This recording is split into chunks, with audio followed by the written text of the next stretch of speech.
Bonjour à toutes et à tous, bienvenue, c'est Smart Impact, l'émission de la transformation environnementale et sociétale de notre économie. Et voici le sommaire. Mon invité aujourd'hui, c'est Caroline Misica, la directrice RSE du groupe Heineken France. On va détailler les moyens déployés pour atteindre le zéro émission nette carbone sur toute la chaîne de valeur d'ici 2040. Le débat de ce Smart Impact, il porte sur le tri des déchets alimentaires. Vous le savez, ça devient obligatoire à partir du 31 décembre. Comment les villes se préparent, les Français, enfin nous, est-ce qu'on est suffisamment informés? La filière est-elle prête? Beaucoup de questions à aborder tout à l'heure. Et puis dans notre rubrique Startup, vous découvrirez Orama, c'est une plateforme d'évaluation dédiée à l'immobilier durable. Voilà pour les titres, c'est parti, c'est Smart Impact.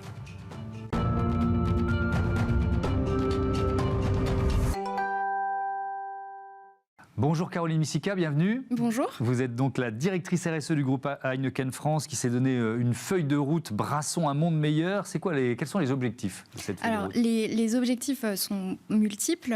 Ils reposent sur trois grands piliers. Le premier, c'est la décarbonation de l'ensemble de notre chaîne de valeur.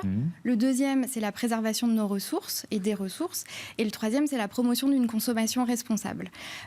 L'objectif essentiel, vous l'avez dit, de brassons un monde meilleur, principal, c'est notre engagement fort à l'horizon 2040 d'arriver à zéro émission nette sur l'ensemble de notre chaîne de valeur. Toute la chaîne de valeur, donc scope 1, 2 et scope 3, on va rentrer dans le détail. Pour d'abord vos propres émissions, vous en êtes où aujourd'hui? Puisque l'objectif c'est 2030 pour vos émissions. Exactement, alors pour nos propres émissions, on a effectivement un objectif intermédiaire à 2030 et la bonne nouvelle c'est que la filiale française qui contribue à remplir ces objectifs du groupe Heineken a déjà atteint quasiment l'objectif grâce à une meilleure gestion des énergies que nous utilisons dans nos brasseries pour la production. Et nous avons atteint aujourd'hui, en 2022, jusqu'à 93% de réduction. Donc on est tout près de l'objectif. Tout près de l'objectif. Et c'est grâce, comme je le disais, à une gestion fine des énergies que nous utilisons. Ça se passe comment dans une brasserie, par exemple?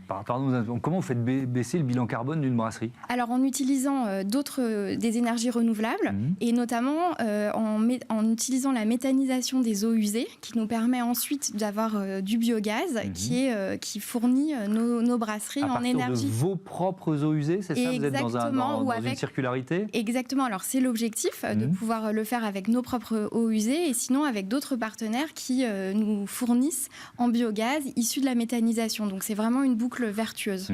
Alors il y a les questions de consommation d'énergie quand on est dans un secteur comme le vôtre. Est-ce que ça suppose par exemple d'avoir investi dans des équipements nouveaux, plus performants, moins gourmands en énergie? Alors c'est le cas et Heineken a la particularité d'être non seulement un brasseur mais aussi un distributeur, donc pour les cafés, hôtels, restaurants et de livrer avec des camions nos clients en boisson.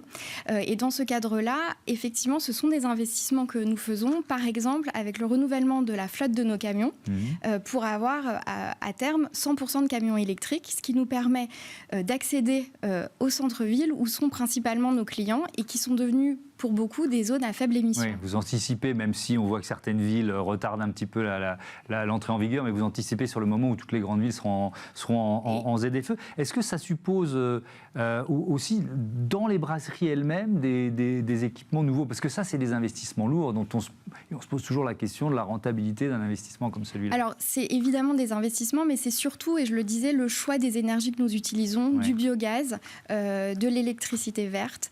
Et encore, tout le monde en veut, pardon de vous interrompre, mais de l'électricité verte, tout le monde en cherche. Donc, c'est pas si facile à sourcer, j'imagine. Non, mais on fait nos meilleurs efforts pour la trouver. Et puis, pour revenir au camion aussi de France Boisson, parce que c'est un gros poste aussi d'émission.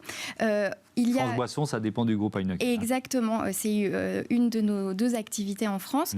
Il y a les camions électriques, ça c'est à l'horizon 2040, d'avoir uniquement des camions électriques. Et d'ici là, on utilise aussi d'autres types d'énergie avec du biogaz, du biodiesel. Et pour le biodiesel, c'est un carburant synthétique qui est fait à partir de huile et graisse usées, déjà de nos clients en fait, des restaurateurs dont on récupère les huiles usagées. C'est quoi votre première source d'émissions carbone ? Les emballages. Quand on étudie... Les bouteilles en verre ou les canettes ? Les canettes, l'ensemble de nos emballages. Quand on étudie la répartition de nos émissions sur l'ensemble de notre chaîne de valeur, c'est les emballages qui sont le principal poste. C'est à peu près 40%. C'est pourquoi nos efforts portent aussi et surtout sur les emballages. Quel choix vous avez fait pour réduire cet impact ? Alors, d'abord, un des premiers, c'est l'allègement du poids de nos emballages. Et je vais vous donner quelques chiffres. Nos bouteilles en verre, par exemple, nous avons, depuis 5 ans, réussi à économiser 69 000 tonnes de verre. Alors, 69 000 C'est drôle parce que ce chiffre, il m'avait marqué, on l'avait prévu. Comment vous y arrivez ? On ne s'en rend pas compte, nous, consommateurs, mais les bouteilles sont plus légères, sont plus fines ? Exactement. On allège leur poids. Et je vais vous donner un exemple. On a une des bouteilles les plus légères du marché. Une bouteille d'Heineken pèse 140 grammes. Et pour ce faire, alors on allège leur poids, mais aussi on incorpore davantage de matières recyclées, c'est-à-dire de verre recyclé à partir de bouteilles déjà consommées, collectées et recyclées. Et ça, ces deux leviers, l'allègement du poids et l'incorporation de matières premières recyclées, permettent de significativement réduire notre empreinte carbone. Ça veut dire moins de camions sur les routes ? Exactement, et ces 69 000 tonnes, je peux vous donner un autre chiffre, c'est l'équivalent de 1500 camions qui n'ont pas été mis sur les routes.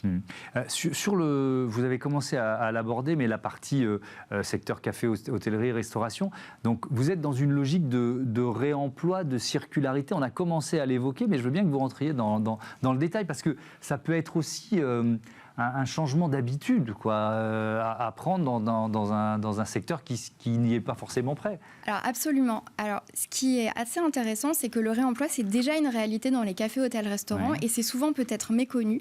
Quand vous buvez une bière au comptoir ou sur une terrasse, elle est issue, pour Heineken, dans 82% des cas, d'un emballage réemployable.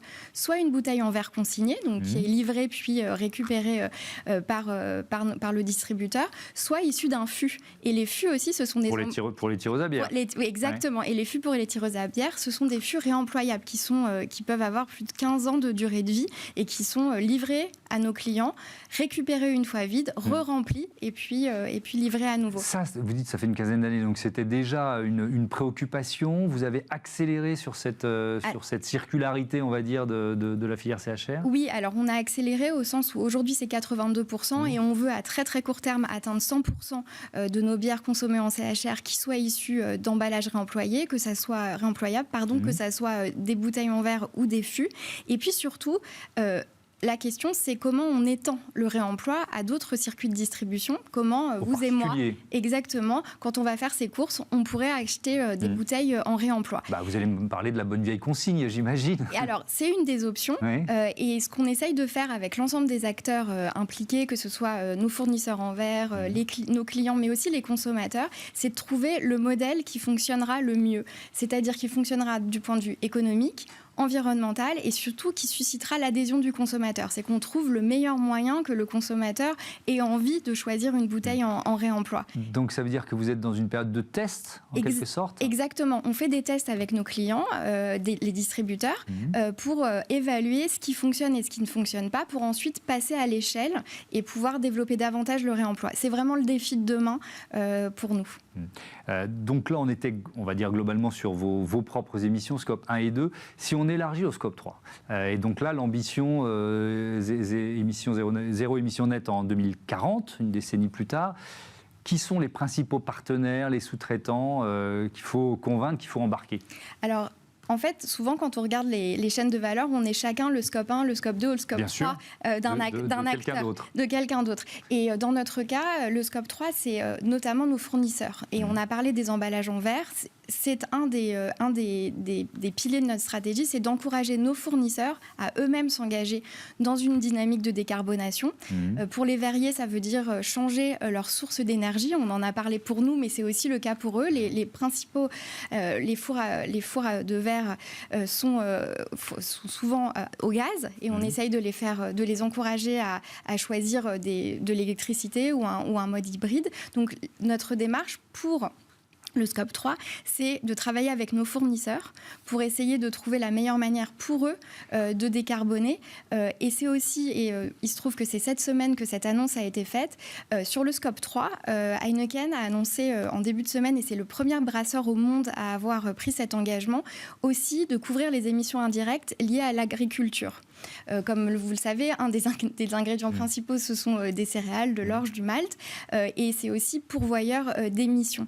Et nous avons pris un engagement qui est reconnu par le référentiel international SBTI sur le scope 3. Alors c'est un peu... SBTI, ça veut dire basé sur la science. Exactement, basé sur la science, et ça s'appelle SBTI Flag, parce que ça concerne justement la déforestation et l'agriculture. Et c'est dans ce domaine, nous avons pris un engagement à l'horizon 2030 de réduire entre 25 et 30% nos émissions scope 3 de ce type. Merci beaucoup Caroline Miczica, je vous dis à bientôt sur Bismart. On passe à notre débat, le tri des déchets ménagers au programme Défi Collectif, c'est dans très peu de temps.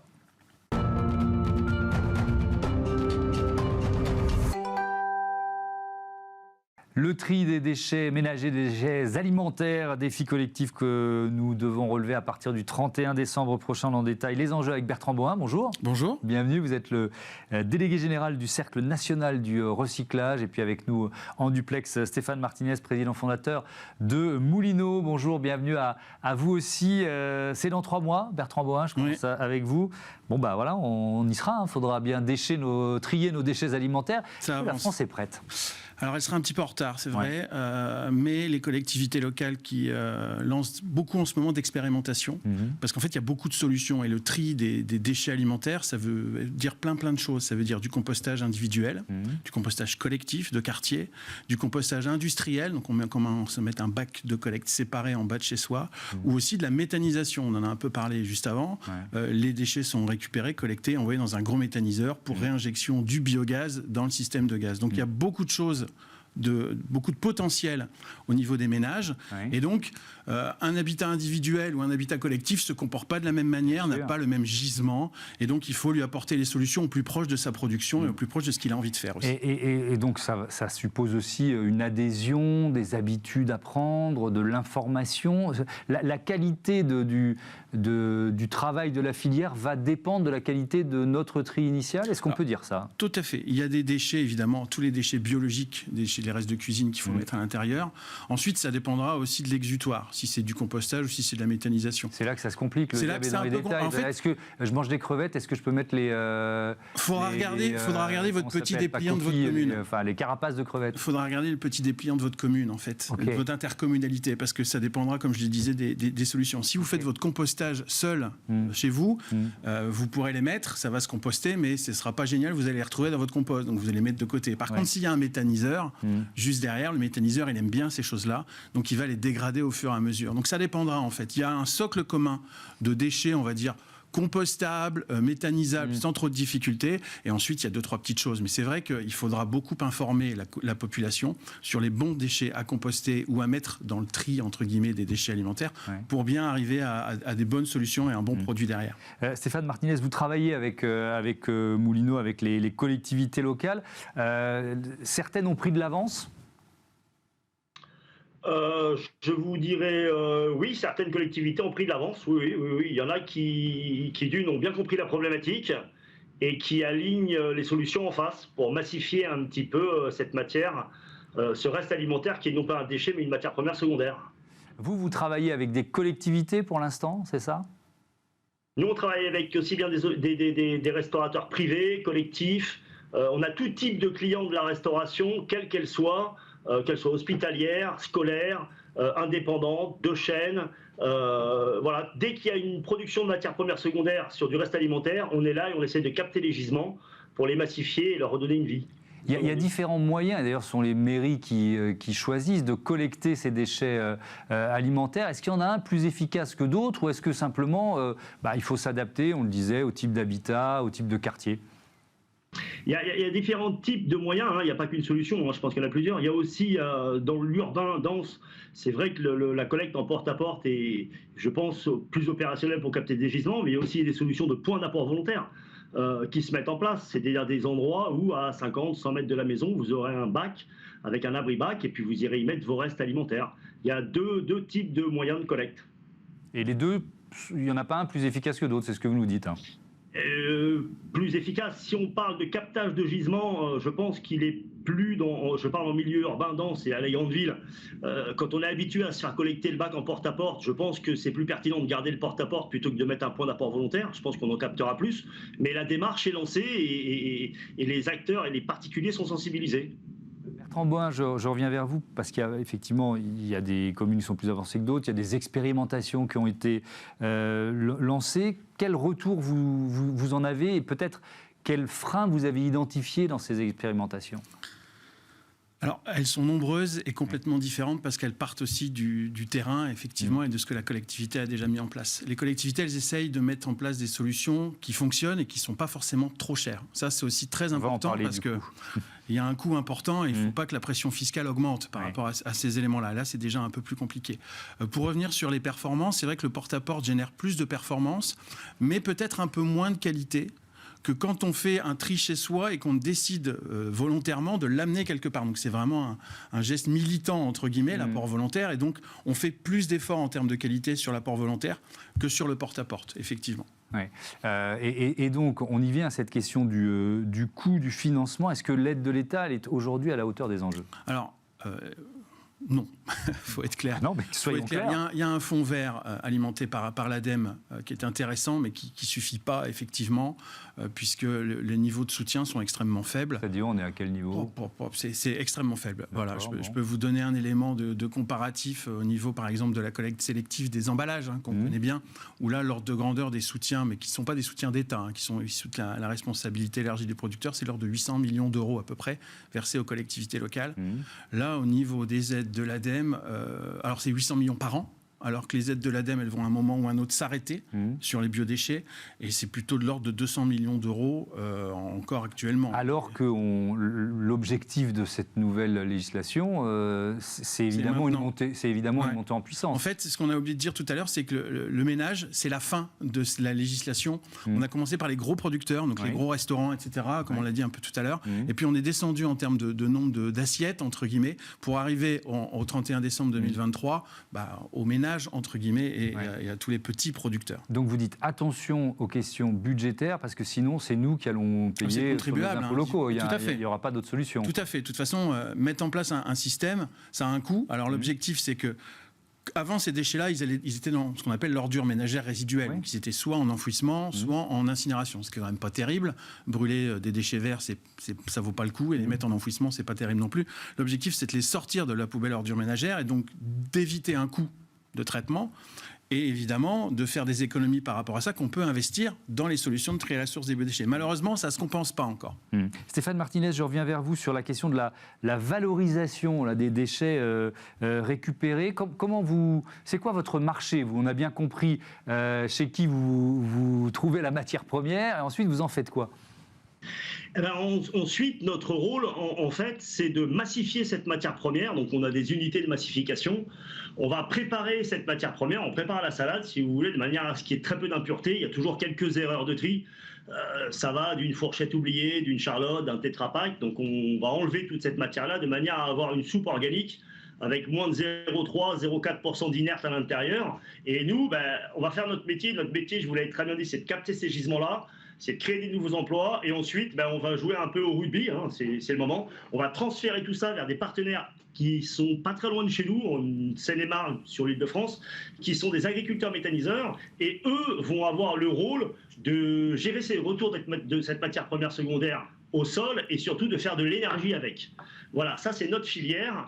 Notre filière, elle est vraiment, notre métier, c'est capter les gisements, c'est les massifier, c'est vraiment préparer cette matière première secondaire, créer des emplois autour de cette nouvelle filière, et ensuite, on est très fiers de faire le pont avec le monde agricole qui, on a toujours travaillé ensemble, et là, ils ont une matière première secondaire, donc ils arrivent à faire de l'énergie, mais ils arrivent aussi à générer de l'amendement organique pour leur sol, donc ce qui fait que la boucle est bouclée. Oui, ça c'est l'intérêt du méthaniseur, effectivement. Ce marché dont vous nous parlez, Stéphane Martinez, est-ce qu'il est mature pour récupérer les tonnes de déchets supplémentaires qui viendront des foyers français ? Alors, nous, ça va faire aujourd'hui bientôt 10 ans que j'ai créé cette entreprise. Oui, aujourd'hui, les acteurs, je pense, du monde agricole qui ont des méthaniseurs sont prêts. Les exutoires sont prêts.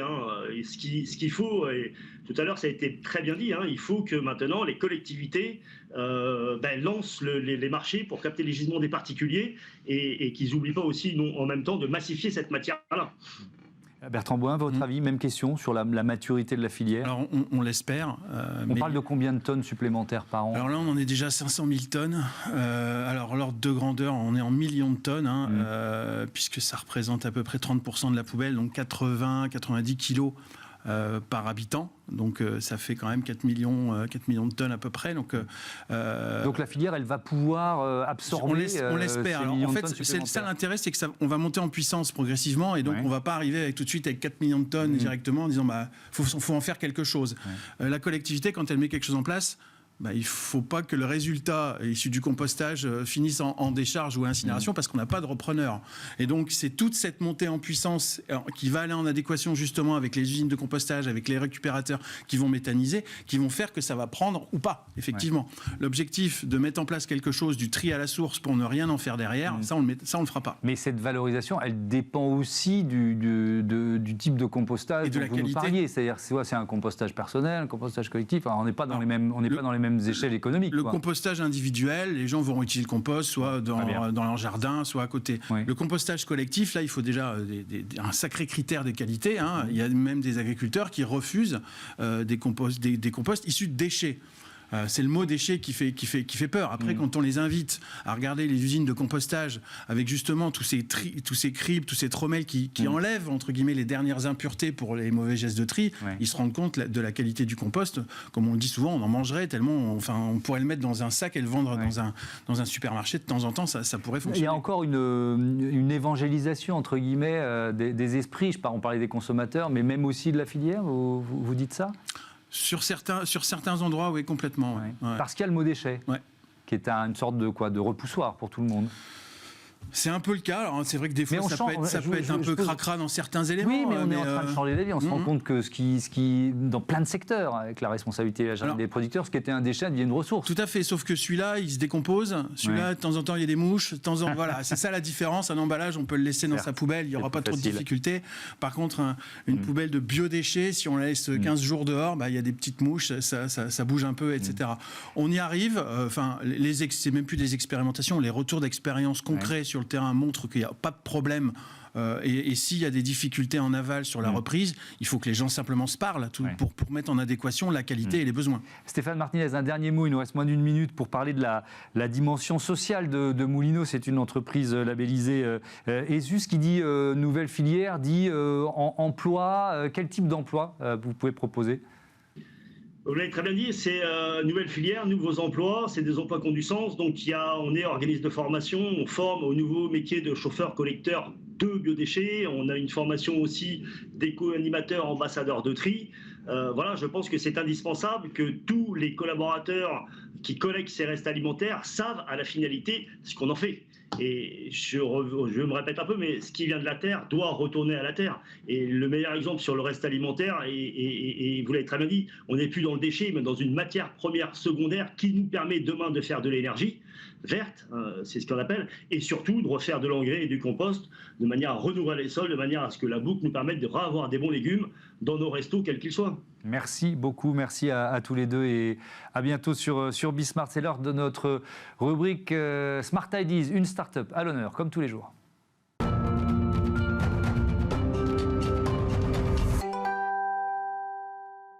Smart Ideas, notre rubrique consacrée aux startups éco-responsables avec Ève Xaé-Blanchet. Bonjour. Bonjour. Bienvenue, vous êtes la fondatrice d'Orama, qu'on présente souvent comme le Yuka de l'immobilier. Vous l'avez créé quand et puis surtout avec quelle idée ? C'est quoi le point de départ ?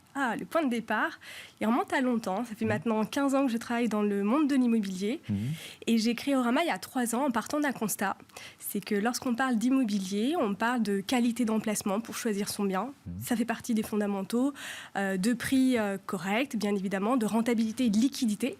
Or aujourd'hui, face, je dirais, aux enjeux à la fois climatiques et sociétaux que nous voyons, on ne prend pas encore en compte les enjeux environnementaux et sociétaux, en tout cas de manière marquée et surtout de manière comparable. À qui s'adresse Orama ? Qui sont vos clients ? Alors, Orama s'adresse tout d'abord aux opérateurs immobiliers, c'est-à-dire les promoteurs et les rénovateurs de bâtiments anciens. Ça leur permet d'avoir une vision et un benchmark sur leurs engagements et leurs actions en matière environnementale et sociétale. Et lorsqu'il y a des avantages, ou en tout cas des impacts positifs, c'est un moyen pour eux de pouvoir promouvoir autrement leurs opérations. Mais également, ce Yuka de l'immobilier, si on peut l'appeler comme ça, il a également des bénéficiaires. Et les bénéficiaires, ce sont les distributeurs, les commercialisateurs de biens immobiliers et surtout les investisseurs qui bénéficient d'une notation réalisée par un acteur totalement indépendant, qui a posé son regard sur les opérations et qui va leur permettre d'améliorer leur prise de décision. Mais alors, comment vous évaluez un immeuble, un bien, un appartement, une maison à vendre ? Selon quels critères ? Alors aujourd'hui, c'est plus de 100 critères qui constituent le scoring, ce qu'on appelle le référentiel Orama. Ces 100 critères s'appuient sur les critères, je dirais tout d'abord économiques, donc on est sur les fondamentaux de l'immobilier, mais ça s'applique aussi sur des critères dits ESG. Alors le E d'environnemental, le S de social et le G de gouvernance. Exactement. Et donc le référentiel Orama vient puiser aussi sa source sur le label ISR Immobilier, qui est le label de l'investissement socialement responsable. Donc 100 critères, à la fois économiques, mais également environnementaux, sociétaux et de gouvernance. Il y a les DPE, les diagnostics de performance énergétique, qui sont en train de bouleverser le marché de l'immobilier. Il y a certains biens qui subissent des décotes importantes. On en est déjà là aujourd'hui ? Ah oui, donc oui, aujourd'hui, c'est ce qu'on pourrait appeler la valeur verte d'un logement. On a la valeur économique, la valeur affective.